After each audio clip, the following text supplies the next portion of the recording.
Every year when there's a new release of Call of Duty, you get the feeling of excitement where there's another year of grinding and breaking your controller to get the new mastery camo. But you do need to make sure that this Call of Duty is a worthy purchase. Hey guys, and welcome back to COD Robo, and today I'll be taking a look at the 7 things that you need to know before getting into Cold War. But before we begin, you need to make sure that you like, comment and subscribe, and let's just get straight into the 7 things that you should know before getting into Cold War.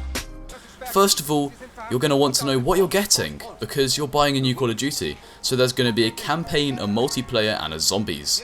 Starting off with the campaign, you're going to be getting a single player experience, which I've heard leads on from the first ever Black Ops storyline. Spoiler alert, you've been warned, the story will involve Russell Adler, Alex Mason and Franks Woods being sent to deal with the Iran hostage crisis with fantastic graphics. This is going to keep the vibe of the first ever Black Ops, as well as having some good storylines with the tension and high octane moments within it. This basically means that you can expect a good time while playing the mode and get enthused by the whole experience of being a spy going through that time period where the game is set.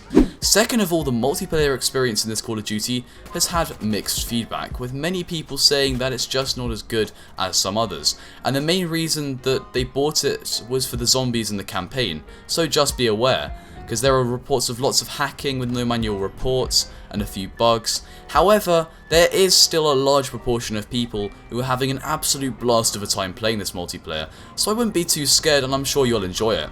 Also, after this year of past broken controllers to unlock Damascus in this Modern Warfare, I'm sure you're absolutely ready to get rid of Modern Warfare 2019 for the new game and refresh our minds and cleanse them. Now, what I'm most personally hyped for is the Zombies mode, which looks incredible, and I think this will be the best part of the game from the trailer and other people's reviews on it. It looks absolutely stunning. There's going to be an option to play lots of operators and have what appears to be one of the best zombies experiences ever. Maybe even better than the best zombies, which would of course be Black Ops 3. It will also have the Warzone-esque loadout and blueprint system, where you can spawn in with a custom loadout, as well as wall buys and mystery boxes having a rarity glow, which is also related to Warzone. Up next is the motion in the game, which will take some getting used to and is very important for you to know about, because it feels slightly faster and is more slidey and that kind of thing in terms of motion compared to Modern Warfare. And one thing that you will need to know if you are a sweaty player in Modern Warfare is that slide cancelling is slightly different. It's kind of hard to explain, but you will basically need to adjust to it, especially with the fact that Warzone is going to be in the launcher, and so the old slide cancelling is going to be there and it's going to be a bit weird, but once you've adjusted, it's going to be great. At number 5, we have the guns that you should be using when you play the game. In other words, what are the metas? So in the beta, the sniper rifles were basically the OP thing, everyone thought that was sick, and it was basically just too OP.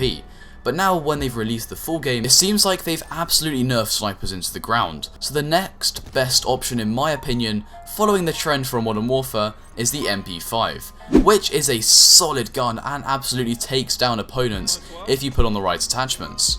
So the penultimate on our list is the fact that the settings you should be using for brightness and colour blindness definitely needs to be changed before you play, because on Warzone, for instance, Deuteranopia was the setting that you could make the game more vibrant and brighter in order to play the game better, for instance when you're in Superstore and you need to find people, whereas in this COD you're going to want to use the Protonopia one.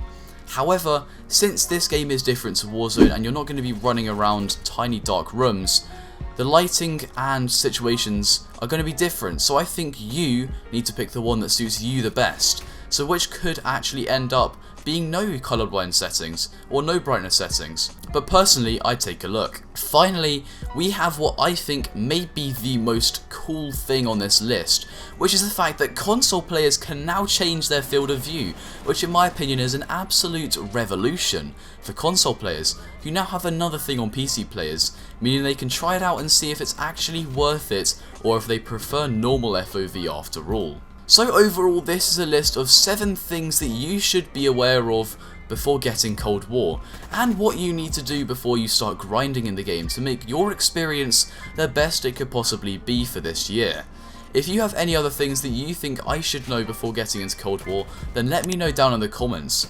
Otherwise, make sure to like, comment and subscribe, and I'll see you in the next one. Goodbye.